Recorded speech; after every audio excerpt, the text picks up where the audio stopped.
আসসালামু আলাইকুম। ইশাত উদ্দিন শুধু একটি নাম নয়, একটি সুন্দর চিন্তা, একটি ভালো কাজের ছোট্ট উদ্যোগ।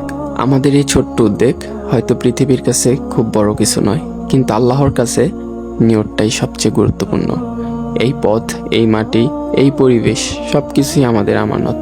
আজকে আমরা একটি মসজিদের আশেপাশের আগাছা ও ময়লা পরিষ্কার করেছি, কারণ মসজিদ শুধু নামাজের জায়গা নয়, এটি আমাদের ভালোবাসা, ঈমান আর ঐক্যের একটি অংশ। রাসূলুল্লাহ সাল্লাল্লাহু আলাইহি ওয়াসাল্লাম পরিচ্ছন্নতার প্রতি আমাদের উৎসাহিত দিয়েছেন। তাই আসুন, শুধু নিজের ঘর নয়, আমাদের রাস্তা, আমাদের মহল্লা, আমাদের মসজিদের আশেপাশটাও পরিষ্কার রাখি। আমাদের উদ্দেশ্য কারো প্রশংসা পাওয়া নয়, আমাদের উদ্দেশ্য হলো আল্লাহর সন্তুষ্টি অর্জন করা এবং অন্যদের জন্য একটি সুন্দর উদাহরণ তৈরি করা।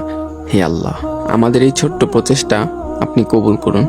আমাদের নিয়তকে বিশুদ্ধ রাখুন এবং আমাদের সবাইকে একসাথে কাজ করার তৌফিক দান করুন।